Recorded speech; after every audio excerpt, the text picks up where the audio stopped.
Si je vous dis le chiffre 22, vous me répondez quoi? Que c'est un morceau de US Crew? Eh bah ouais, mais pas que. C'est également le record de sortie rap français en une seule journée. 22 projets. Et c'est le record dans le rap français. C'était le 27 novembre 2020 et nous avions le droit à Stamina de Dinos, Blow de 13 blocs, mais également Runa, Echelon Volume 1, Bosch, Cynic, Captain Roshi. Après, j'ai plus de souffle si je devais tous les citer.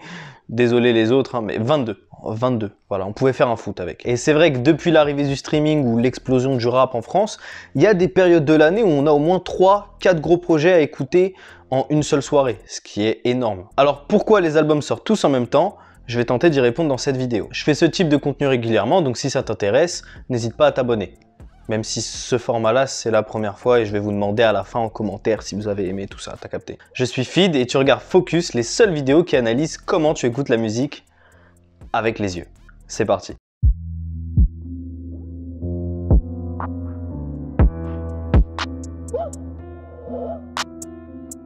Je veux qu'on me regarde mais je peux plus me les voir.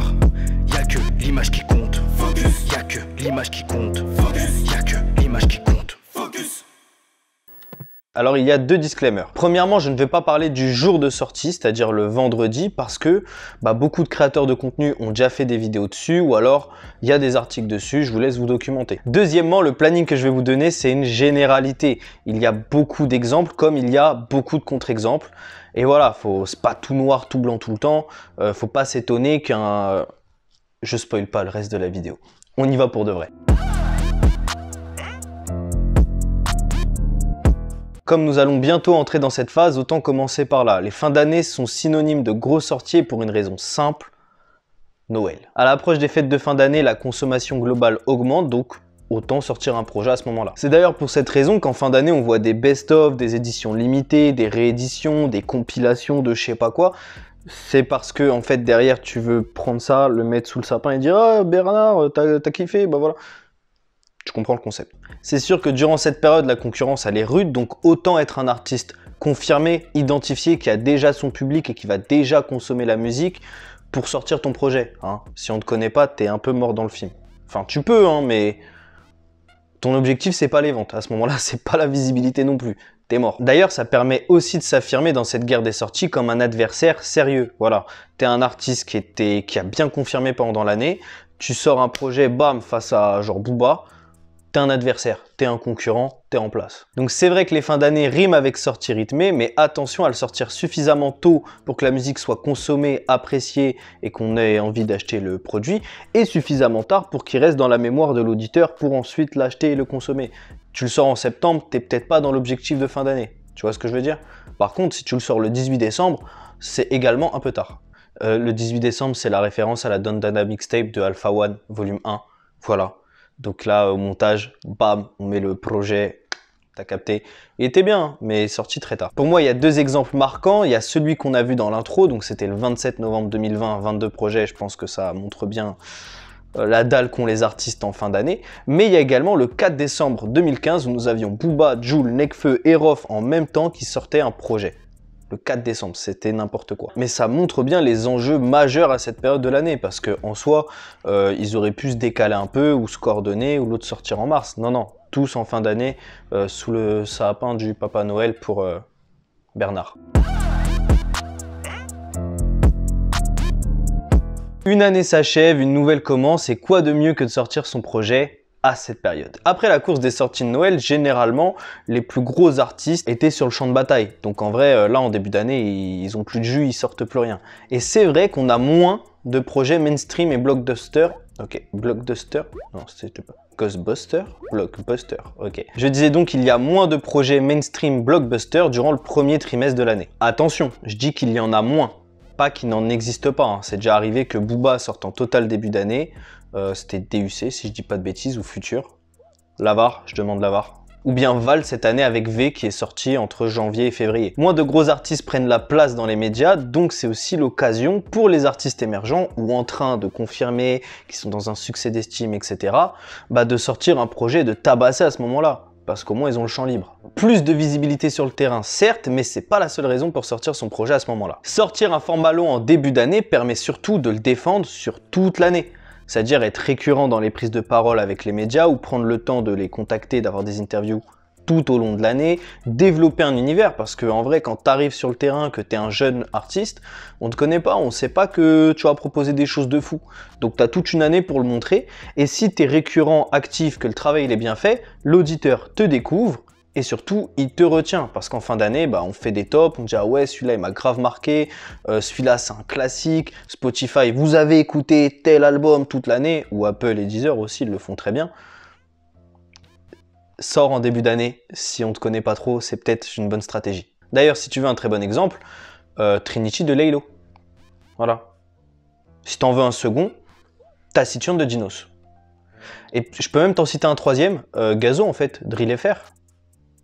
Bon allez, partie suivante. La saisonnalité joue sur notre humeur et nos écoutes. L'hiver est à Dinos là où l'été est à Jul et Naps. Ok, c'est une évidence. Mais en vérité, si tu veux faire un hit de l'été, faut pas le sortir en été. Non, c'est une douille. La réalité, c'est qu'un hit, un tube radio, ça se prépare en amont et ça se défend longtemps. C'est long, ça peut prendre 3 mois. Par exemple, avec la radio, quand ton titre il rentre en radio, il rentre pas direct 8 à 10 fois au point que tu en aies marre de l'écouter. Il passe d'abord des phases de test, 2 fois, 4 fois, 6 fois. Et si ça se passe bien et que les gens retiennent le track, là il va être bombardé. Mais si c'est pas le cas, bah non en fait, tu vois. Donc en vrai, ça prend pas 2 semaines. Hein. Ça prend 2 semaines 2 fois, 2 semaines 4 fois, et t'arrives à 2-3 mois au final. Mais en gros, si ton track estival qui peut cartonner, il sort en mi-juillet, bon courage. Après, bon voilà, il y a des contre-exemples, il y a du TikTok, maintenant tout peut péter, tu connais, on peut, voilà. Ouais, je suis parti, j'ai pris une pause clope. Mais encore une fois, je peux vous démontrer ce que je suis en train de dire à travers un exemple. Et en plus, il date de cette année, du coup, ça peut être parlant pour beaucoup de gens. Cette année, Alonso, Jul, Sosomanes et Naps ont sorti leur album respectivement entre fin mai et mi-juin. Chacun a 1 semaine d'intervalle. Voilà, ils sont très représentatifs de hit de l'été. En vrai, ça fait plusieurs années qu'ils monopolisent le game à ce moment-là. Je pense que c'est des exemples suffisamment parlants. D'ailleurs, un des titres les plus streamés, c'est Tout va bien d'Alonso, en featuring avec Naps et Jul, qui lui est sorti le 20 mai. Soit, en vrai, dans la temporalité que je suis en train de donner depuis le début. Hein ? Alors, si les hits de l'été sortent un petit peu avant et que les tendances changent un peu avec le streaming, on remarque qu'il y a un vrai truc, c'est qu'il n'y a pas vraiment de sortie pendant le vrai été. Voilà, entre juillet et août, c'est vachement creux. La consommation de la musique reste la même, donc ton artiste, il sort pas de morceaux parce que t'es parti en vacances, c'est pas la raison. Hein. Bernard, tu te calmes. L'explication est la suivante, c'est surtout un souci de commercialisation. Les fabricants de CD, de vinyle et même les distributeurs sont en vacances, donc si tu veux sortir ton album en août, bah, faut être prêt comme si tu le sortais en début juin ou en mi-juin. Et en vrai de vrai, on va pas se cacher, c'est très dur à faire. Hein. Il y a tellement de choses à penser autour d'un album. Compliqué. Et après, au pire, on fait pas de CD, on va faire que du streaming.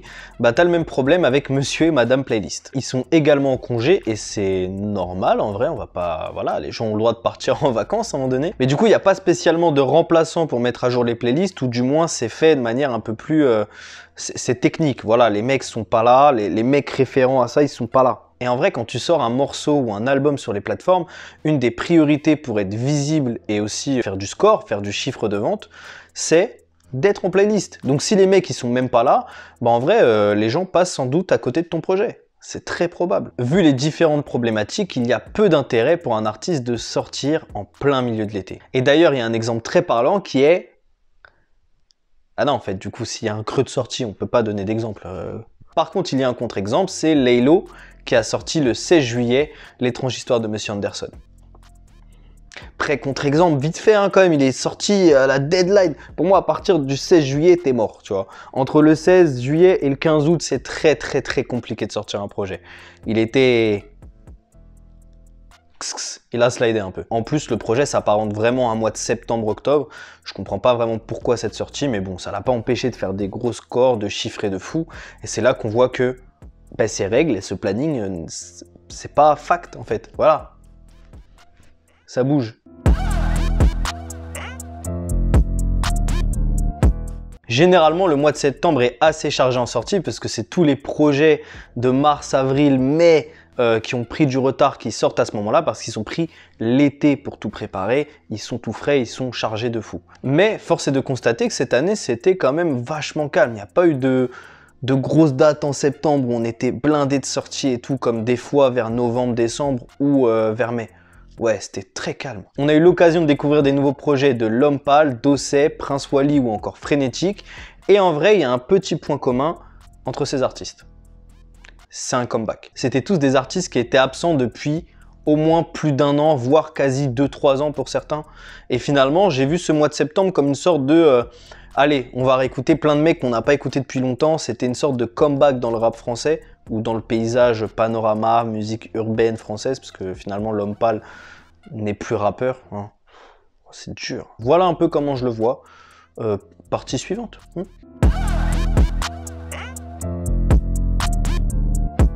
Il y a plusieurs autres raisons qui font qu'un projet sort à un instant T. Tout d'abord, la sortie contractuelle ou technique. C'est généralement la sortie d'un projet où l'artiste et le label ne s'entendent plus pour plein de raisons. Donc voilà, ça fait pas les scores que ça devrait faire. L'artiste a envie de changer de direction artistique et il peut pas. Voilà, c'est un peu une mésentente interne qui fait que le gars, il doit encore un projet contractuellement parlant à son label. Donc il le fait. C'est une raison. C'est juste une raison. À ce moment-là, il parle pas de « ouais, on va sortir à Noël pour que Bernard il ait son cadeau ». Non, non, non, c'est plus du tout la discussion. C'est viens, on le fait, on le sort, on fait un peu de promo, voilà, pour Fébélec, tu connais, et ça fait le droit. Et une autre raison annexe qui m'a surpris, en vrai, quand j'étais en label, j'ai fait « ah ouais, c'est... ah ouais, ah ouais ». Je savais un peu, mais je savais pas que c'était carrément... C'est les raisons personnelles ou les convictions religieuses. Voilà. En soi, c'est normal. Hein. Un artiste, c'est une marque, mais c'est un être humain avant tout. Donc, s'il y a quelque chose qui l'empêche de sortir par foi, par conviction, c'est normal qu'il sorte pas un projet. Mais c'est dans le planning. Par exemple, les artistes qui sont de confession musulmane ne sortent pas de projet pendant le ramadan, ne veulent pas défendre de la musique pendant le ramadan, ce qui est... totalement légitime, hein, chacun fait ce qu'il veut. Mais pareil, du coup, ça a une coïncidence sur une sortie. Ils vont essayer de sortir soit plus tôt que prévu, des fois même c'est pas si près que ça, et ça sort pour éviter d'être dans ce planning-là, et parce que si ça sort après, c'est peut-être trop tard, donc ils font en fonction, tu vois, ils réajustent. Et ça m'amène à la conclusion qui dit que tout n'est pas tout blanc, tout noir, etc., etc. Je pense avoir fait suffisamment le tour, même s'il y a d'autres raisons comme des retards bêtes en plus, il y a un featuring, des fois on sort un album aussi en fonction d'une tournée ou de la tournée des festivals, il y en a encore plein d'autres. D'où ce planning hyper généralisé de s'il y a moins de gens en face de toi, bah tu sors à ce moment-là, comme genre les débuts d'année, ou attends, t'as envie de montrer que tu pèses et en plus t'as un public et tout, sors juste avant Noël. T'as un hit de l'été? Pas en mi-juillet, attention, ça c'est une feinte, c'est pour voir si t'as suivi. Ce sont des règles génériques, mais le but reste quand même de les briser, et nous avons pu le voir à l'aide des nombreux contre-exemples dans les parties précédentes. Nous arrivons donc à la vraie fin de cette vidéo, le format est totalement nouveau, donc n'hésite pas à me dire si ça t'a intéressé, si ça t'a aidé, si t'as mieux compris certaines choses. En tout cas, c'était mon seul objectif, donc dis-le dans les commentaires. Et en plus, c'est important pour moi, les algos, tout ça, bon, tu connais. Pareil, si ça t'a plu, n'hésite pas à t'abonner et à relayer cette vidéo. Et en revanche, si t'es un jeune artiste et que tu as plus de questions ou que tu fais partie d'un management ou d'une équipe d'artistes, etc. et que tu as plus de questions, n'hésite pas à me parler en privé sur Instagram, voilà, je suis disponible. Ou à m'envoyer un mail si c'est un truc plus consistant, etc. Bref, je suis ouvert. Sur ce, à la semaine prochaine.